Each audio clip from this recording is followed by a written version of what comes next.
India में आप road के आसपास कहीं भी खड़े हो जाओ, कभी भी खड़े हो जाओ, आपको ये आवाज़ ज़रूर सुनाई देगी। ये इंडिया का बैकग्राउंड म्यूज़िक है, ना कि सिर्फ एक हॉर्न।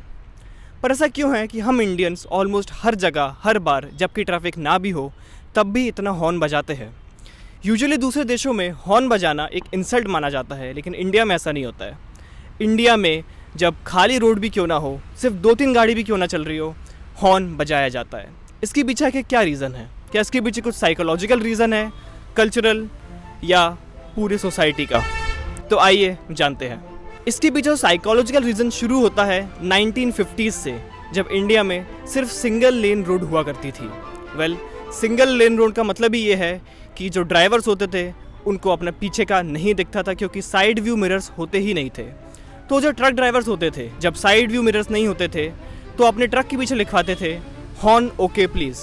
इंडिया की सबसे इनफेमस लाइन है, आपको ये हर ट्रक के पीछे दिख जाएगी। जबकि 2015 में महाराष्ट्र की गवर्नमेंट ने इस लाइन पे बैन लगा दिया था, क्योंकि इस लाइन की वजह से आज भी कुछ ज़्यादा ही हॉर्न बजाया जाता है। तो आखिर एग्जैक्टली ट्रक के पीछे हॉर्न ओके प्लीज़ क्यों लिखवाया जाता था, उसका क्या मतलब है? हॉर्न ओके प्लीज़ का मतलब यही है कि अगर किसी को उस ट्रक के पीछे अपनी गाड़ी ओवरटेक करना है तो वो हॉर्न बजाए, जिससे ट्रक वाला समझ जाए और उसको आगे जाने की जगह दे दे। ये लाइन फिर एक कल्चर का पार्ट बन गई है। आज हर जगह अभी भी डिस्पाइट बीइंग बैंड ट्रक्स के पीछे लिखा जाता है हॉर्न ओके प्लीज़, और आज भी कॉन्स्टेंटली हॉर्न बजाया जाता है।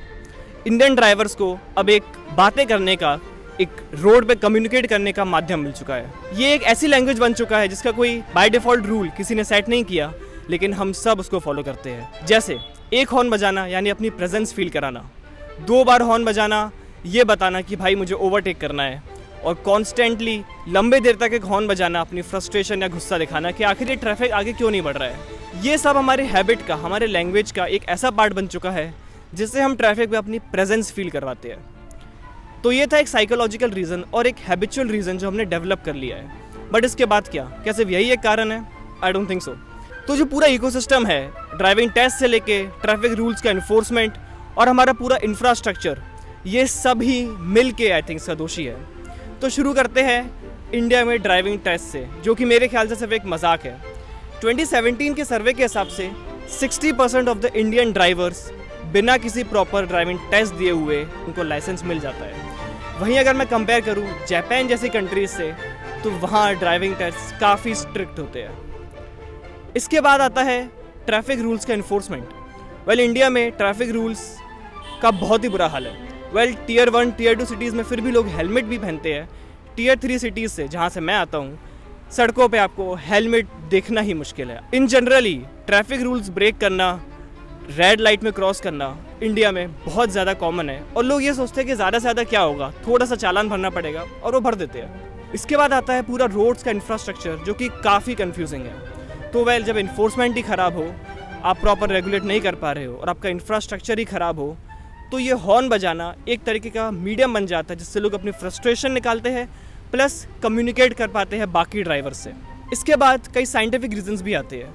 वर्ल्ड हेल्थ ऑर्गेनाइजेशन कहता है कि एक आम तौर पे लाउडनेस होनी चाहिए 55 डेसिबल्स के अराउंड, बट इंडिया की रोड्स में ये लाउडनेस अराउंड होती है 85 to 100 डेसिबल्स, जो कि काफ़ी ज़्यादा है। इसको लेकर ही मुंबई में एक एक्सपेरिमेंट हुआ था जिसको पनिशिंग सिग्नल एक्सपेरिमेंट भी कहा जाता है।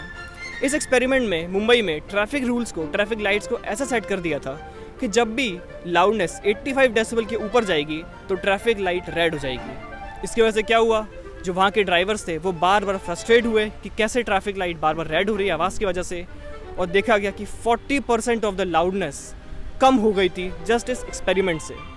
इससे पता चलता है कि ये हैबिट चेंज हो सकती है अगर प्रॉपरली हम इन्फोर्स करें और लोगों को सिखाएं। तो इंडिया में साइलेंस काफ़ी अनयूजुअल लगता है। जो आवाज़ होती है, नॉइज़ होती है, यही हमारे डे टू डे लाइफ का पार्ट बन चुका है।